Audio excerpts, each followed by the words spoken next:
E se o senhor quer saber, existe feijoada vegana que fica bem mais gostosa, saudável e nutritiva do que a comum. É mesmo? Tem sim. Eu não gosto muito não, porque o que eu amo mesmo são as frutas. Mas que existe feijoada vegana e muito da gostosa, isso tem. Foi isso.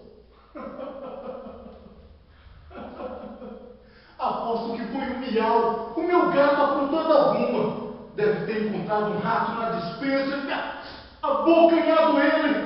Esse gato é ótimo, sempre defendendo o meu patrimônio. Mas o senhor ainda elogia o gato, senhor Sum? Claro, merece todo elogio, sempre defendendo meus queijos e quitutes do esfomeado rato. Mas é errado abocanhar o rato, senhor Sum.